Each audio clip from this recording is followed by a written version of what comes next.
Olá a todos, meu nome é Nathan Macedo. Eu vou apresentar agora o meu trabalho de graduação, meu TCC. O tema do meu projeto é micro e mini geração. Falar um pouco sobre a iniciativa pessoal e sobre a homologação de projetos fotovoltaicos interligados à rede, né, on-grid. Falando um pouco sobre a introdução aqui, o meu projeto se tratar sobre a energia solar e fotovoltaica, né? A utilização do sol, ela já é algo muito centrado na nossa civilização desde os primórdios das descobertas. Foi um dos primeiros princípios tecnológicos canalizados em tanto agricultura e desenvolvimento das pessoas. Fazer também uma distinção que a energia solar fotovoltaica, ela utiliza os fótons, né, para gerar energia, né, para gerar tensão, né, a partir de dopagem de silício, você consegue gerar tensão por captação de fótons, né, excitação de elétrons do fótons de silício na célula, e que é diferente da energia solar propriamente, por a energia solar se basear em aquecimento de algum fluido ou de algum material. A descoberta do efeito fotovoltaico e da apropriação das células de silício data cerca de 2 séculos atrás, em meados de 1800. É uma tecnologia não tão nova, mas como a gente conhece, ela acabou se consolidando recentemente da forma como a gente conhece hoje, né, atualmente. O início da utilização dela realmente se deu em 1958, no período de corrida espacial, na qual ela foi utilizada em alguns protótipos de satélites e alguns sistemas assim que foram lançados nessa época, né? Porém, a popularização e a regulamentação do mesmo como a gente conhece hoje é muito mais recente do que isso, né? O mercado de fotovoltaico no Brasil, por exemplo, teve início ali por volta de 2012 com a resolução normativa da ANEEL, a 482, que foi o que permitiu a utilização do sistema de compensação de crédito, né? Que foi o que permitiu você instalar um projeto, um grid, né, interligado à rede na sua residência ou na sua empresa e poder emprestar a energia gerada em forma de crédito para a concessionária e faturar esse valor na sua conta de energia, né, abater o valor da sua conta de energia utilizando esses créditos e também fazer a geração instantânea da energia gerada ali pelo seu sistema fotovoltaico de geração distribuída, né? Por volta de 2015 ali, a resolução 687 também da Enel, que é a Agência Nacional de Energia Elétrica e Luz, veio definindo alguns outros parâmetros, né, sobre micro e mini geração, essa nomenclatura. Então, os projetos e plantas de microgeração ficaram estabelecidos até 75 kW de potência instalada e os projetos de mini geração acima de 75 até 5 MB instalado, né, para algumas até 3 MB. E todo esse processo faz parte da solução 3D, que eles chamam, que é uma solução disruptiva aí de digitalização e melhoria na rede elétrica, na infraestrutura da rede elétrica. E um dos tópicos, um dos pontos relevantes para esse conceito de diversificação da matriz energética, que é um fator muito importante para o Brasil hoje. O Brasil é altamente dependente de fontes não renováveis, como as termoelétricas e hidrelétricas, que é a utilização da geração distribuída, né? Você ter diversos pontos de geração de energia elétrica espalhada, né? Você poder gerar na sua própria residência, na sua própria empresa e utilizar, seja ela qual for a forma de geração distribuída, né? Fotovoltaica, eólica, biomassa, entre outras.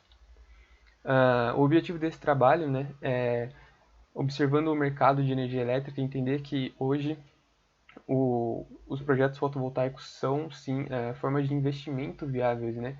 Muitas pessoas têm procurado sistemas de energia fotovoltaica para investir o seu dinheiro, para fazer uma forma de investimento, gerar sua própria energia e também para muitas pessoas que estão empreendendo nesse setor aí, utilizarem esse nicho de mercado, né, para crescer, para expandir a sua empresa. Então, o objetivo desse projeto especificamente é expor as informações necessárias para a homologação de um projeto interligado à rede, um projeto on-grid, contemplar um pouco sobre as ações burocráticas, quais documentos têm que ser enviados, falar um pouco sobre prazos e também falar um pouco sobre a viabilidade, a decisão de investimento em um projeto de energia fotovoltaica. A abrangência do projeto se dá pelo crescimento do mercado, né, fotovoltaico, sobre a regularização que a gente tem hoje vigente pela Enel, sobre falar um pouco também sobre as normas internas das concessionárias. No caso, para esse projeto, eu considerei as normas do Estado de São Paulo, das concessionárias do Estado de São Paulo, a CPFL, Electro, Enel, EDP e Energisa. E falar um pouco também sobre o processo de homologação, sobre o prazo, especificamente os gargalos de projeto, e sobre os sistemas on-grid aí, de geração que você pode homologar os projetos. Para os materiais e métodos desse projeto foi uma pesquisa bibliográfica, principalmente em normativas técnicas, tanto da Enel, tanto de outros órgãos, como das próprias concessionárias, né? Optando aqui pelas concessionárias de São Paulo, e a realização da demonstração, né, da realização dos processos até a homologação. Aqui tem um overview sobre os processos de um projeto fotovoltaico. O que eu preciso desenvolver, o que eu preciso ter para realizar um projeto fotovoltaico, né? O esqueleto de um projeto. Inicialmente é necessário fazer a prospecção de um cliente, né? Coletar as informações desse cliente. Então, tanto informações próprias, né, como o nome completo, a documentação dele, como CPF ou CNPJ, se for uma empresa, como informações do ambiente, então fazer uma análise de viabilidade daquele cliente, do sistema dele, de como é a infraestrutura onde vai ser feita a instalação, coletar os dados de geração, as faturas dele, quanto que ele consome mensalmente, fazer todo esse balancete, explicar para ele a viabilidade do projeto, como funciona, entender se vai ter financiamento. É o momento de definir todo o escopo do projeto que vai ser desenvolvido, né?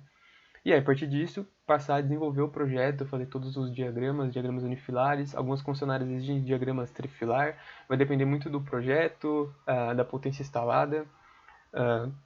Às vezes é necessário fazer alguma obra de expansão também, isso tem que estar descrito no projeto. E tendo todas essas informações compiladas, todas essas documentações, você entra com o início de tratativa com a concessionária, fazendo a solicitação de acesso. A solicitação de acesso nada mais é do que um input de todas as informações necessárias do projeto que você vai fazer. Então, eu tenho um projeto aqui definido, eu pego todas o projeto e imputo no sistema da concessionária. E ela avalia o meu projeto e me dá um retorno, né, uma avaliação do projeto e libera o meu parecer de acesso, que é a minha entrada para desenvolver o projeto, né, para instalar o meu projeto, propriamente dito, na casa do cliente. Realizada a instalação do projeto, você tende a fazer o processo de comissionamento, que é ver se o sistema está performando da maneira como você imaginava que ele precisava performar, se ele está atendendo as normativas técnicas todas, se ele atende todos os itens previstos por leis, e aí solicitar a vistoria técnica, que é feita pela concessionária, sem custo nenhum para o cliente.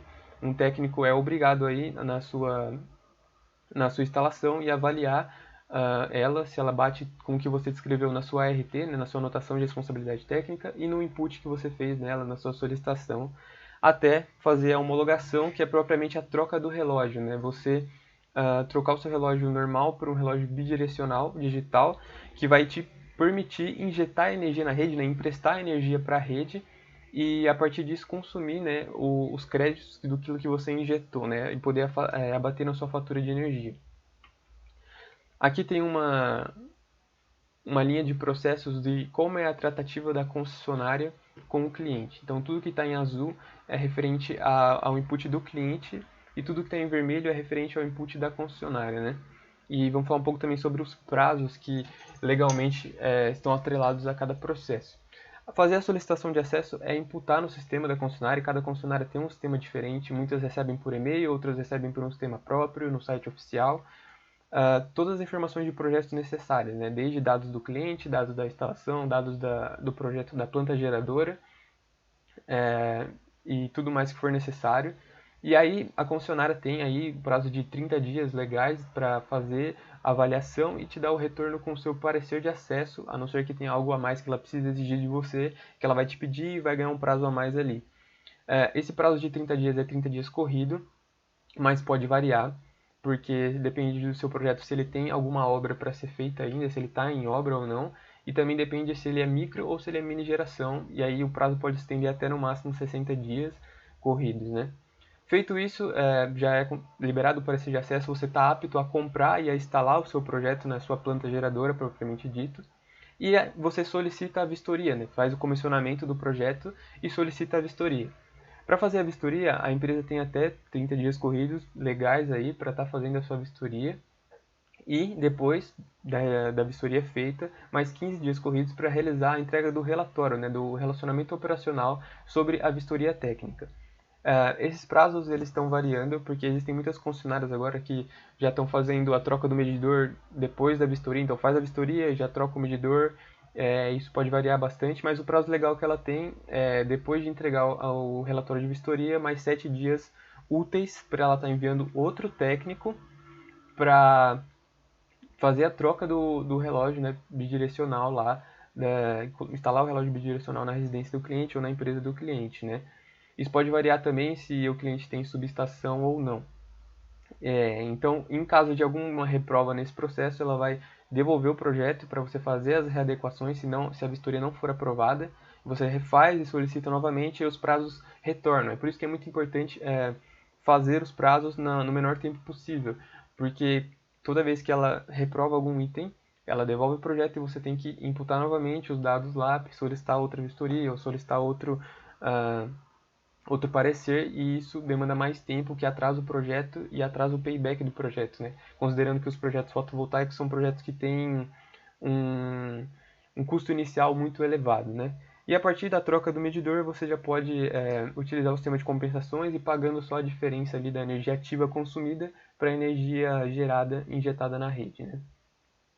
A solicitação, né, e parecer de acesso é o documento que te permite iniciar a obra. E os itens citados que você tem que ter, que você tem que imputar no sistema da concessionária são esses aqui listados, que é a identificação da unidade consumidora, tem que passar o número de identificação dela que vem na fatura de energia, os dados do cliente. Nesse momento, você não pode ter nenhum tipo de débito pendente com a concessionária, então qualquer fatura atrasada tem que ser debitada nesse momento, antes de fazer a solicitação. Você tem que enviar os dados da unidade consumidora, né, da residência, endereço e a planta em alguns casos. Os dados da geração, ou seja, qual é o tamanho da minha planta geradora, qual é a potência do inversor que eu vou estar utilizando, qual é a potência em kWp dos meus painéis, qual é a minha potência CA, imputar todos esses dados lá. E um checklist de documentação, né, que você tem que entregar junto. Algumas delas mandam um guia de solicitação para você seguir. Nela também, esse guia ele é retornado para você com o contato da distribuidora interna, né, de quem realizou o trâmite interno. E também os dados do solicitante, né, quem é o representante legal pelo cliente que está realizando o projeto.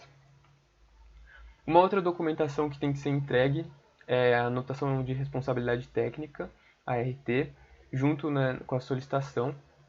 A ART ela é um documento externo que para qualquer obra, qualquer alteração em uma planta, você tem que utilizar o órgão, né, do CREA para fazer essa validação, essa anotação de responsabilidade técnica.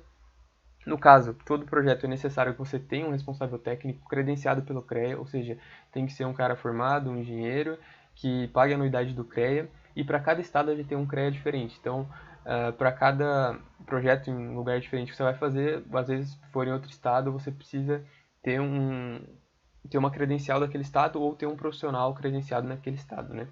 Então você tem um responsável técnico, você coloca os dados de contrato, né, de quem é o cliente, onde ele mora, os dados da obra, de onde vai ser a obra, onde vai ser o serviço, as atividades técnicas, que basicamente se resumem a você colocar que você vai fazer a elaboração do projeto, a execução do projeto e a instalação do projeto, e em alguns casos também o comissionamento, né, precisa aparecer na RT de todos esses itens linkados à geração de energia fotovoltaica no sistema de geração distribuída, né? Isso você imputa no sistema da RT, né, do CREA, da sua região, do seu estado, e ele vai te colocar. As observações é onde você coloca os dados técnicos, né, de quantos inversores eu estou utilizando, qual é a minha potência kilowatt do CA, qual é a minha potência quilowatt pico dos meus painéis, quanto que eu estou gerando, se tem baterias ou não, qual é a concessionária vigente,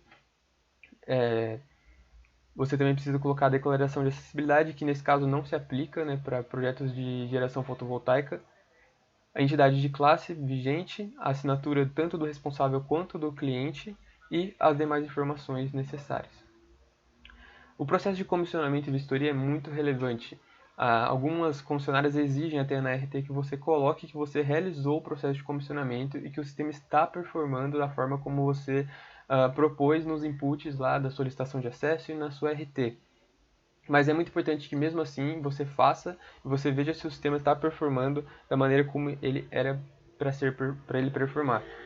E feito isso, você pode solicitar a vistoria técnica, que é onde um técnico da concessionária vai até a instalação e viabiliza, né, ver se todas as informações colocadas batem com o que está instalado ali na planta do cliente.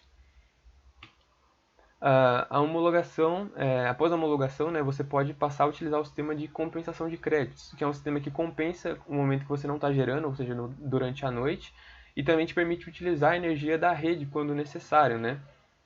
Então, a partir disso, você troca o seu medidor para um medidor bidirecional, como eu citei anteriormente, e a partir daí você passa a injetar energia na rede, e passa a trocar, né, emprestar energia para a rede e receber de novo o faturamento em crédito na sua conta, né, abatendo o valor de consumo ali de energia ativa. E você pode utilizar parte da energia gerada para bater em outras unidades consumidoras. Essa é uma das maiores vantagens de utilizar o sistema on-grid. É por isso que é um dos sistemas que mais vale a pena, um dos mais utilizados hoje em dia, quando só não contém essa opção, né, em locais onde não tem rede elétrica ou em algumas aplicações mais específicas que não se utilizam. Para fazer isso, você precisa utilizar os anexos das concessionárias, que são também descritos em normativas técnicas das próprias concessionárias, e esses anexos você declara qual é a unidade, e o limitante é que as unidades que você vai distribuir a energia tem que estar no mesmo documento da unidade onde está gerando, ou seja, se você está gerando na casa do cliente, ele quer passar parte da geração para outra casa ou para outra residência, para a empresa dele, tem que estar tudo no mesmo documento, ou no mesmo CNPJ ou no mesmo CPF. E você declara somente a porcentagem de distribuição, né? Você quer distribuir 30% do que está sendo gerado, 40% ou para várias unidades, não tem um limite. É muito importante também se atentar à viabilidade econômica do projeto, né?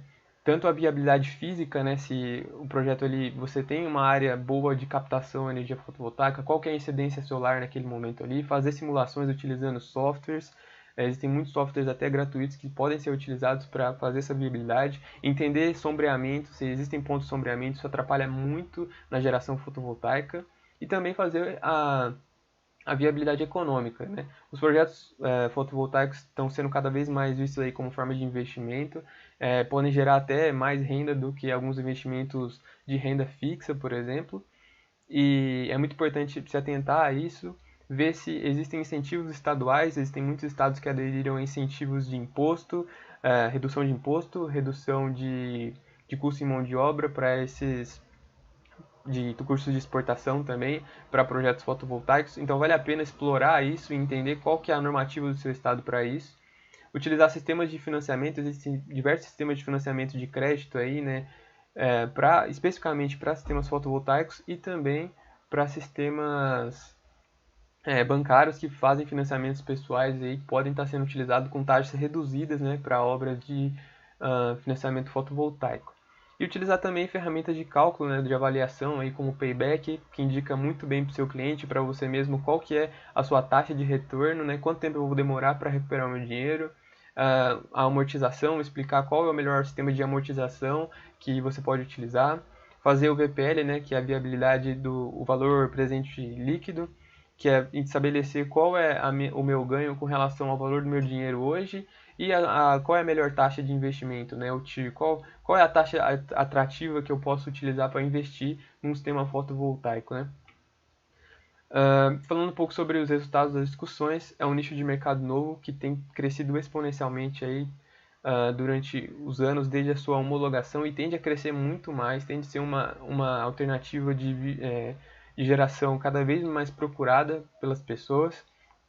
E é muito importante, então, fazer essa avaliação da viabilidade do projeto, entender como que o sistema fotovoltaico pode ajudar as pessoas, pode ser uma forma de investimento, pode ser uma forma de de melhorar a rede elétrica brasileira e como o entendimento dos processos burocráticos é relevante, né? Como entender os prazos e entender o que as normativas tratam é relevante para o meu projeto. Até entender que existe a normativa geral, né, que é dada pela Enel, que é a REN 482 e a 1087, mas também que existem muitas normativas das próprias concessionárias, e entender como que elas se relacionam quando você vai fazer o seu projeto. É muito importante ficar atento às exigências de cada uma, os prazos de cada uma, que isso pode ser um gargalo muito grande. Para projetos que usam principalmente financiamento ou sistemas de amortização, é muito importante que o retorno do investimento venha no menor tempo possível. Então, atrasar alguma semana ou até um mês pode impactar muito no retorno do investimento do projeto. Então, quanto mais conciso o projeto for, quanto menos tempo ele demorar para ser, quanto mais redondo ele sair dentro do escopo dele, melhor vai ser o investimento, menos dinheiro vai ser gasto, mais o lucro vai ser em cima do projeto que você está vendendo. Então, é por isso também que é importante a qualificação da mão de obra, ter técnicos especializados, treinados nas normativas, feito a NR10, normativa para trabalhar projetos elétricos, entendendo o que estão fazendo, tanto também quem desenvolve os projetos, né? Utilizar sempre as opções de on-grid, o sistema de compensação de créditos, entender o prazo, né, como um gargalo de projeto e como maximizar esse prazo, entregando as documentações necessárias no menor tempo possível. E também utilização aí da diversificação da matriz energética, né? E como isso contribui para a rede elétrica brasileira e como isso pode ajudar, né, a nossa rede elétrica brasileira. É por isso que é importante conhecer todo esse processo, tanto quem está investindo no projeto, quanto quem está se especializando nesse setor de empreendedorismo, né? Aqui estão algumas referências que eu utilizei, né, como as normativas da Enel, que é a NR42, M87, dados da AB Solar, que é a Associação Brasileira de Energia Solar Fotovoltaica, as normas técnicas das próprias concessionárias, o Portal Solar, que é uma empresa que faz tratativa de dados baseados nos clientes de sistemas solares fotovoltaicos no Brasil, e a própria ANEEL novamente, né, na segunda edição do Micro e Mini Gerador Distribuída, que eu utilizei como referência na imagem desse trabalho. Muito obrigado a todos que assistiram. Aqui ficou meu contato, para caso alguma dúvida, alguma questão. E muito obrigado a todos.